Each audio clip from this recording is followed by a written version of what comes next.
এবার আমরা বেরোবো গুরুবাড়ির উদ্দেশ্যে। তো চলো যাই। বেরিয়ে পড়েছি আমরা টোটো করে। আর এদিকে ছোটো মামিমা বলছিল যে আসতে পারবে না, কারণ ভাই প্রচণ্ড কান্নাকাটি করছিল, কারণ ওকে ঘুম থেকে তুলে দেওয়া হয়েছে তাই। আর আমাদেরও ঘুম ভাঙছিল না, এতটাই টায়ার্ড হয়েছিলাম অতটাই হাঁটার পরে। তো সেই জন্য আমরা এখন সব রেডি হয়ে বেরিয়েছি। আর এদিকে ছোটো মামিমা একে একে চুল টুল ছাড়াচ্ছে কোনো রকমে, তারপরে গয়নাগাটি কিচ্ছু পড়ছে যেগুলো ব্যাগে ভরে নিয়ে চলে এসছে।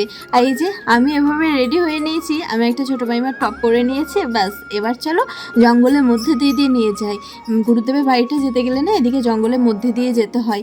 এত সুন্দর লাগে চারিদিকে, এখানে বন খেজুর, তারপরে জাম ছোট্ট ছোট্ট, তারপর আরও বিভিন্ন রকম ফল যেগুলো সহজে বাজারে কিনতেই পাওয়া যায় না, সেগুলো হচ্ছে কুলবুঞ্চি, যেগুলো আমি কিন্তু খুব মিস করি।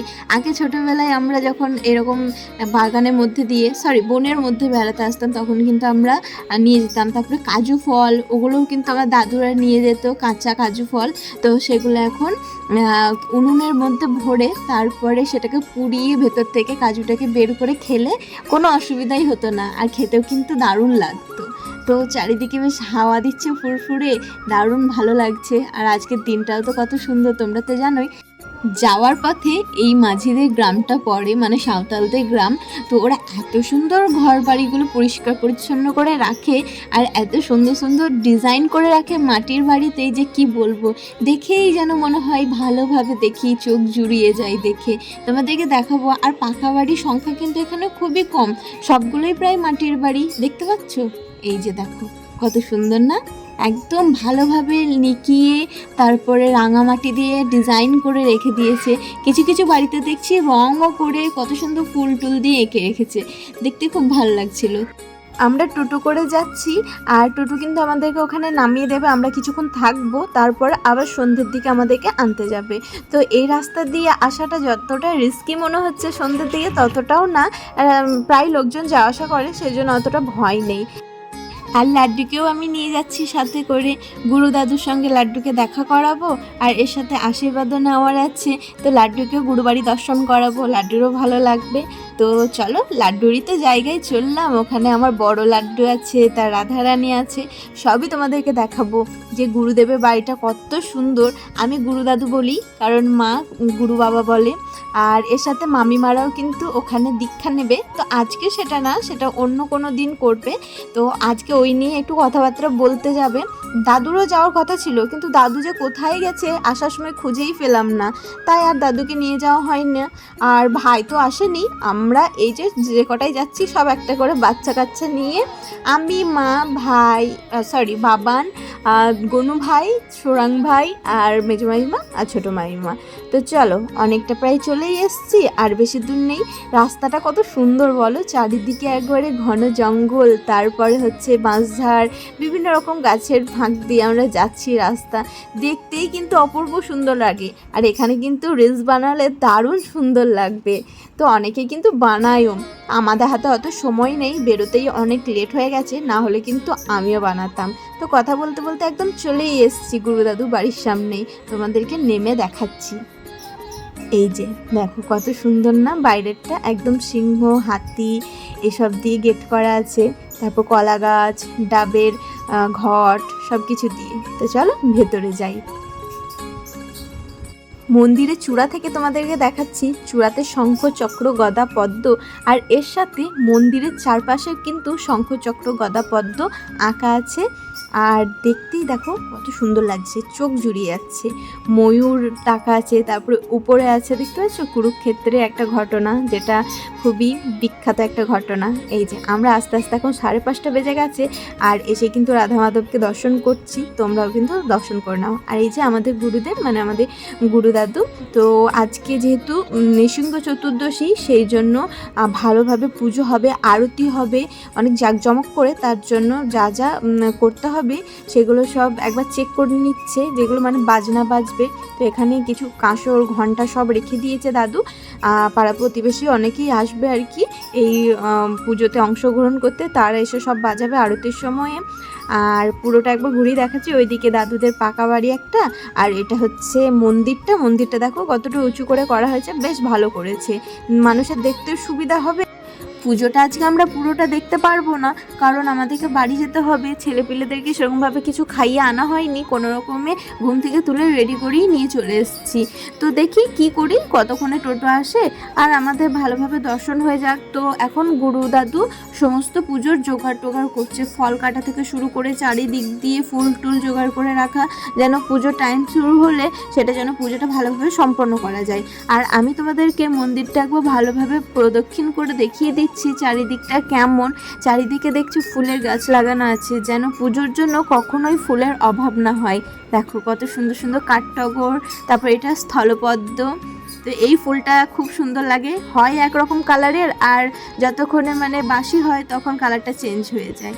আর এই যে দেওয়ালগুলোই বলেছিলাম না, শঙ্খচক্র গদা পদ্ম, যেটা বিষ্ণুর হাতে শোভা পায়, বিষ্ণুর অস্ত্র, সেটা দিয়েই কিন্তু মন্দিরটা চারিদিকটি তৈরি করা হয়েছে। আর আমাকে একবার দেখিয়ে দিচ্ছি পেছন দিক দিয়ে, আমারা সামনের দিকে বসে আছে, তোমরা দেখতেই পেয়েছো। লাড্ডুকে আমার দাদু দেখেছে, তো কিছু ভালো ভালো উপদেশও দিল লাড্ডুর জন্য কি কি করা উচিত।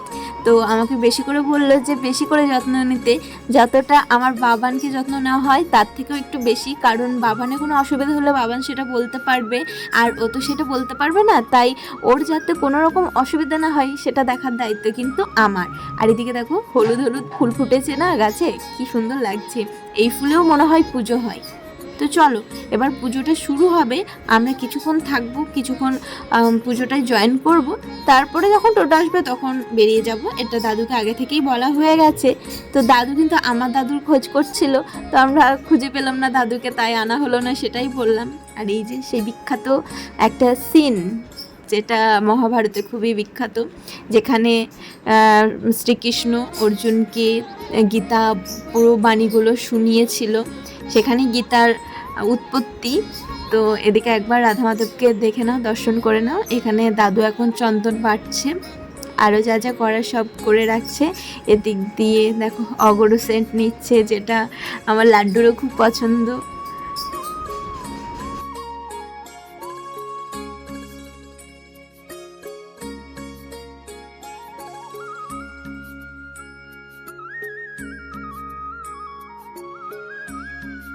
আর দাদুদের বাড়িতে দেখো 2-3টে গরুও রয়েছে, কারণ প্রতিদিন ভোগে দুধ লাগবেই।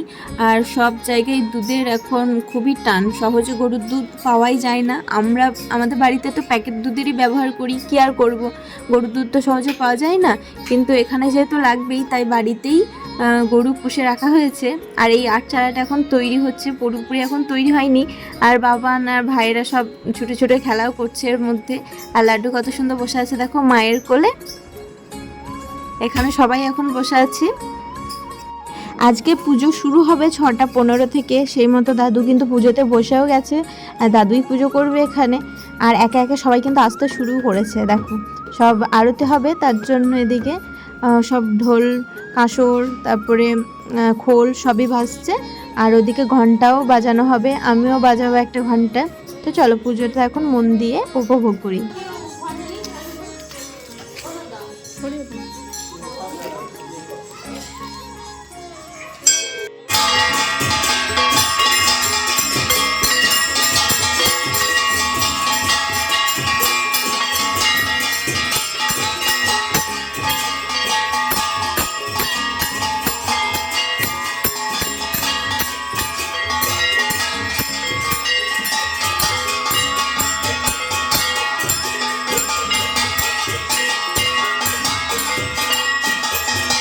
পুজো শেষে হরিনাম করতে করতে এবার মন্দির প্রদক্ষিণ করা হচ্ছে সবাই মিলে।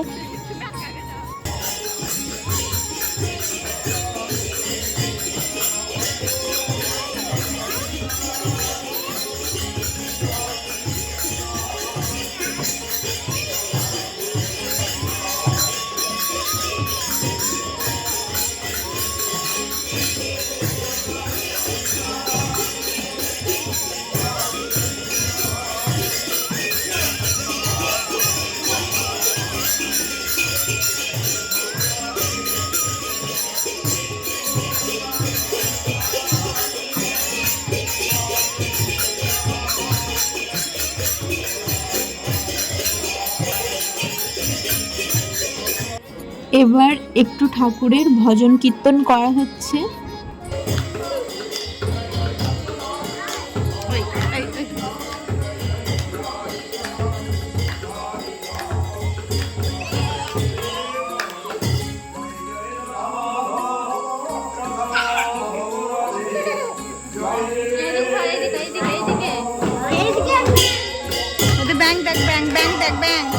ব্যাং দেখো যে ব্যাং, নিচে তাকা, নিচে।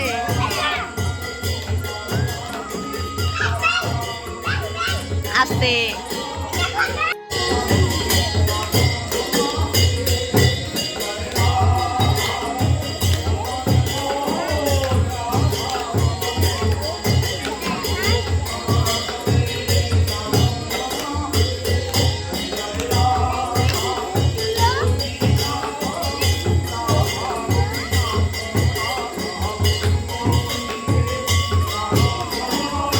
তো ভেবেছিলাম তাড়াতাড়ি বাড়ি চলে আসবো, পুজোটা পুরো দেখতে পাবো না, কিন্তু না, ভগবান চাই যে তার পুজোটা আমরা সুসম্পন্ন করে প্রসাদ খেয়ে তারপরে আমরা বাড়ি আসি।